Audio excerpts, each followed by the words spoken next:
Real country variety Mustang 1071. Eric and Tanya in the morning. In the studio, I have a very special guest. He was a contestant on NBC's The Voice. Even before that, he started a movie with Randy Travis. He was on the Ellen DeGeneres show. He is from Bayou Chico, and he has a new song on country radio called Someday Today. Welcome, James Dupre. Thank you very much for having me.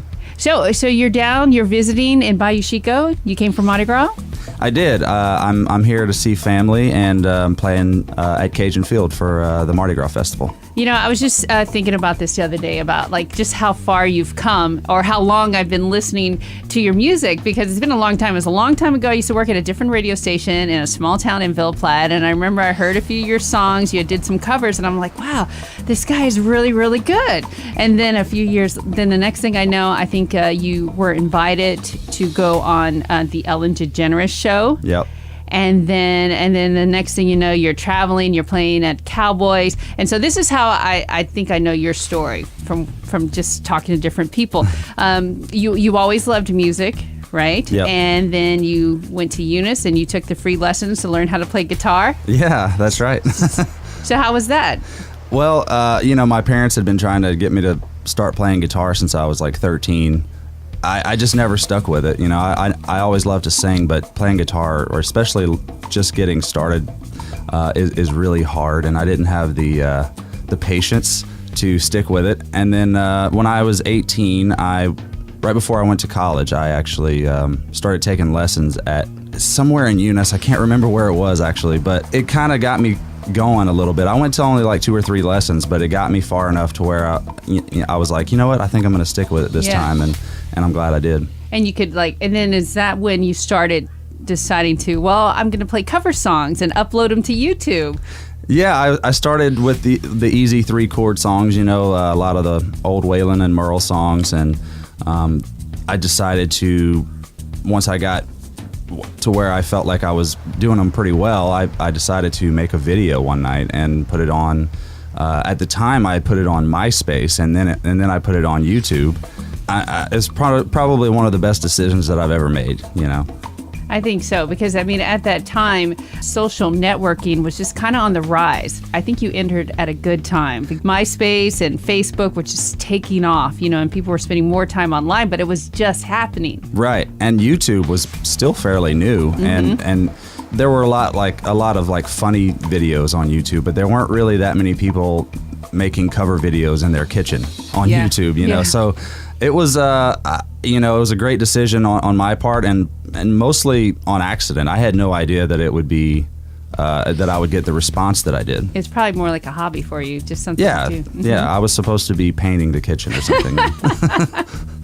I know some of those videos are great because you can hear your kids in the background, so it's like this is a real person. And then Ellen DeGeneres came across your video. She really liked your voice. She invited you on. That must have been a surreal experience. We'll talk about that experience in just a bit. I'm talking to James Dupre. He's in town. He's going to be performing at Cajun Field tonight at 6:30. He's got a new song on the radio called Someday Today, and we're going to talk about his experience on the Ellen DeGeneres show next on Mustang 1071. Real country variety Mustang 1071. Eric and Tanya in the morning. In the studio, I have Nashville recording artist James Dupre. He's in town. He's going to be performing tonight at Cajun Field at 6:30. A few years ago, James Dupre was uploading videos of himself singing on YouTube, and he got an email from Ellen DeGeneres inviting him on the show.